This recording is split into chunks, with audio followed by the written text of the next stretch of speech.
ሩታ አብርሽን በቀጥታ ጠየቀች። የምሰማው ነገር እውነት ነው ወይ? እውነት አንተ ፕሮሰስ ጀምረክ ልጄን ከኔ ለመነጠልና ወደ ውጭ ሄዳችሁ ሁለታችሁ ለመኖር እና እንዲሁም ደግሞ ሌላ ሰው ይዘክ ከሌላ ሰው ጋር ሆነክ ወደ ውጭ ለመኖር አስበካል ወይ?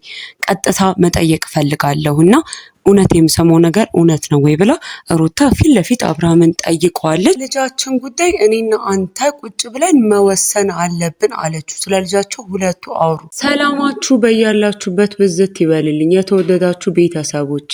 የሰው ማደግ የሰው ቀና ማለት የሚያስደስታችሁ ሁልጊዜም ቅንቅኑን መልካም መልካሙን የምታስቡ ቤተሰቦቼ እንደምን አላችሁ? እንደምን ቆይታችኋል? ላይክ ሼር እና ሰብስክራይብ በማድረግ ቪዲዮን እንድትጀምሩት በፍቅር ስም ጠይቃለሁ። እንግዲህ ከትላንትና ጀምሮ ያየን የነበረው ቪዲዮዎች እና ብዙም እየተሰራጩ የነበሩ ወሬዎች አብርሃም ልጁን ይዞ ሊሄድ እንደሆነ እና ደግሞ ልጁን ከሩታ ደብቆ ለሩታ ሳይነግራት ፕሮሰስ ለሱን ለልጁ እንዲሁም ደግሞ ለሌላ ሰው ሩታን ሳይጨምር ማለት ነው ፕሮሰስ አድርጎ ከዚህ ይዞ ሊሄድ እንደሆነና ልጁ ያለ እናት ሊያሳድገው ራሱ እኔ በቃለሁ ብሎ ሁለቱ አንድ ላይ መሆን ስላልቻሉ ወይም አብርሽና ሩታ አንድ ላይ መኖር ስላልቻሉ እሱ ይሄን ውሳኔ ወስኖ ልጁን ይዞት ሊሄድ እንደሆነ የገዛ የአብርሃም ወንድም ኤፍሬም እና የኤፍሬም ጓደኛም እንደዚህ መጥተው ለሩታ ፊት ለፊት ሲነግሯት አይተን ነበር። ዛሬም እንግዲህ ከውስጥ በደረሰኝ መረጃ መሰረት ብዙዎችም ደግሞ እየጻፉልኝ እየነገሩኝም የነበረውን መረጃ ነው ይዤላችሁ የመጣሁት።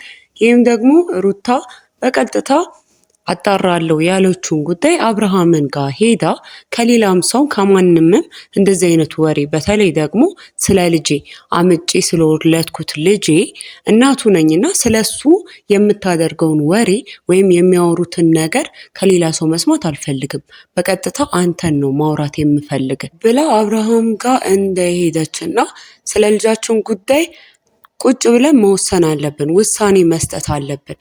እኔ እናት ነኝ እና የእናት ልብ ደግሞ ሁልጊዜም ይደነግጣል። ማንም እየመጣ እንደዚህ አስቧል እንደዚህ አድርጓል ሲለኝ አልፈልግም፣ ይከፋኛል። ብዙ ነገር ያሳለፍኩበት ብዙ ነገር የሆንኩበት ልጄ ነውና ስለዚህ ስለ ልጄ ጉዳይ ከሶስተኛ ወገን መስማት አልፈልግም። በዛም ላይ ደግሞ እኔ አጠገቤ ነው ያለው። ሁሌም ደግሞ ልጄ አጠገቤ እንዲሆን አጠገቤ እንዲኖር እያየሁት እንዲያድግ ነው የምፈልገው እንጂ አንተ እውነት የሚሉት ነገር መጀመሪያ እውነት ነው ወይ? እውነት ከሆነስ ደግሞ እንዴት አንድ ሕፃን ከእናቱ ለመነጠል እንዴት ታስባለክ?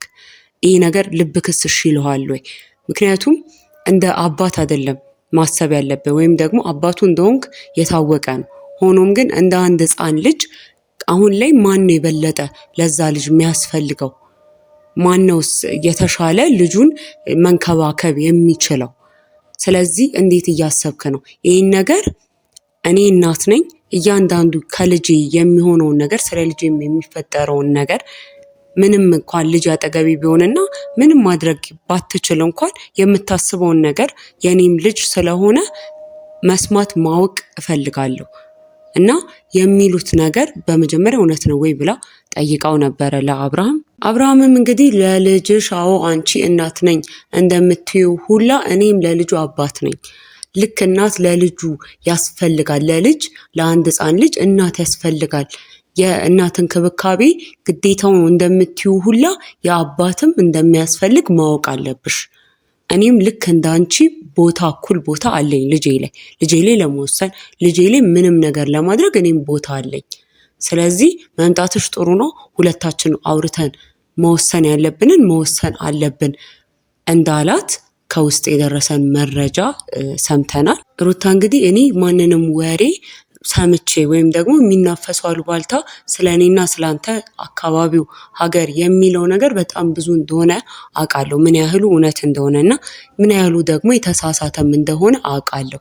ሆኖም ግን አሁን የገዛ ወንድምክ መጥቶ ቤቴ ድረስ ስለነገረኝ ነገር ነው ላዋራክ የመጣሁት። ምናልባት ወንድምክ ባይሆን ኖሮ የመጣው ቤቴ ድረስ የመጣው ወንድምክ ባይሆን ኖሮ ይህን ነገር ላነሳም አልፈልግም ነበር ወይም ደግሞ አንተም ጋር አልመጣም።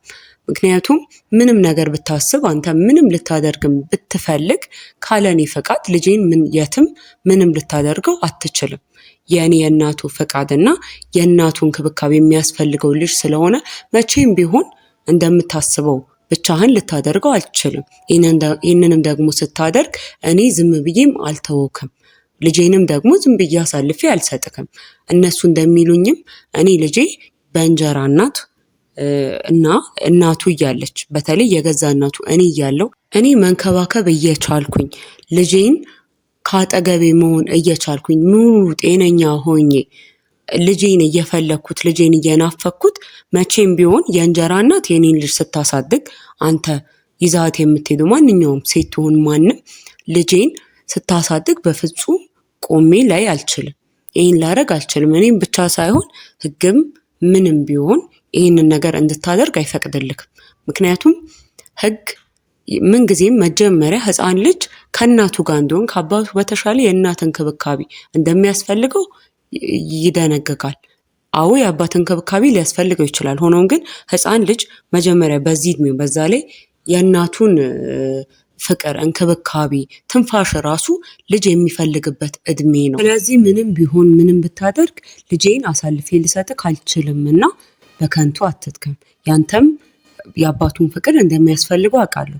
በምትፈልግበት ሰዓት እኔ ኢቨን ምቾት ራሱ እየነሳኝ ከአንተ ጓደኞች የሚያደርጉት ነገር ሁሉ ነገር ምቾት እየነሳኝ እንኳን ቢሆን ምናልባት አንተን ማግኘት ራሱ ባልፈልግ ለልጄ ስል ግን እንደፈለክ ቤት መተክ ልጄን እንድታየው ፈቅጄልሃለሁ። በፈለክ ሰዓት ልጅህን መተክ ማየት እንደምትችል ነግሬሃለሁ። ይህን ታውቃለህ። ይሄ ደግሞ መብትክም ጭምር ነው። ሆኖም ግን ከኔ ማራቅ ልጅን ማሰብ ማለት ይሄ ምን ማለት ነው? ምክንያቱም አንተም ብትሆን ሕፃን እያለክ ማን ነው የተሻለ ያንከባክብ? ምን ጊዜም ሕፃን ልጅ በሕፃንነቱ ከእናቱ ተነጥሎ ማደግ እንደሌለበት የምታውቀው ነገር ነው። ከእናቱ ምንጊዜም ደግሞ ልጅ የሚናፍቀው በመጀመሪያ እናቱን ነው። የእናቱን እንክብካቤ፣ የእናቱን አብሮ መሆን፣ የእናቱን ስሜት ምንጊዜም ልጅ ይፈልጋል እና ለልጅክ ራሱ እውነት የምታስብ ከሆነ እንደዚህ ነገር አታደርግም። ለልጅ ስሜት ማይገፋፋ ከሆነ እልህ፣ ንዴት ማይገፋፋ ከሆነ እና ለዚህ ሕፃን ልጅ እውነት የምታስብ የምትፈልግ ከሆነ ሕፃኑ በስርዓት እንዲያድግ ፍቅር አግኝቶ ጤናማ ሆኖ እንዲያድግ የምትፈልግ ከሆነ በእልህ የምታደርጋቸውን ነገሮች በሙሉ እንድታቁም እፈልጋለሁ። በእልህ የምታደርጋቸውን ነገሮች በሙሉ አቁመ እውነት ለዚህ ሕፃን እኔና አንተ ካለብን ችግር አልፈን ስለ ልጁ ማሰብ አለብንና ስለ ልጃችን ቁጭ ብለን መወሰን መቻል አለብን። እንወስን ብለዋለች። ከዚህ በኋላ ማንም መቶ ምንም እንዲለኝ አልፈልግም። ስለ ልጄ ማንም ከሌላም ሰው እንድሰማ አልፈልግም። ስለዚህ ቁጭ ብለን መሆን ያለበት ምንድን ነው፣ ይሄ ልጅ የሚያስፈልገው ምንድን ነው ብለን ሁለታችን ቁጭ ብለን መወሰን አለብን ብለዋለች። በዚህም ጉዳይ ደግሞ ቁጭ ብለው ስለ ልጃቸው እንደተነጋገሩ ከውስጥ የደረሱን መረጃዎችም ነግረውናል። እንግዲህ ውሳኔያቸው ምን እንደሚሆን ደግሞ በቀጣይ ቪዲዮ እና ይዤላችሁ የምመጣ ይሆናል። ከውስጥም እንግዲህ እንደሚሉን ከሆነ እንደሰማነው መረጃ ከሆነ ምንጊዜም ሕግም በሩታ ጎን እንደሚቆም አባት ልጁን ሊንከባከብ እንደሚፈቀድ ሆኖም ግን የእናት እንክብካቤና የእናት አብሮነት ልጅን መቼም በዚህ እድሜው በተለይ ሊለየው የማይችል ነገር ነውና ምንጊዜም ሕግ ልጅ ሕፃን ልጅ ከእናቱ ጎን መሆን እንዳለበት ከእናቱ ጋር አንድ ቤት ውስጥ ማደግ እንዳለበት የሚወሰን እንደሆነና ሕግም ከሩታ ጎን ሊሆን እንደሚችል ነግረውናል። እንግዲህ ለዛሬ ይዤላችሁ የመጣሁት መረጃ ይህን ይመስል ነበር። ላይክ፣ ሼር፣ ሰብስክራይብ በማድረግ ቪዲዮዬን አካውንቴን እንድትደግፉት በፍቅር ስም ጠይቃለሁ። ሰላም ቆዩልኝ።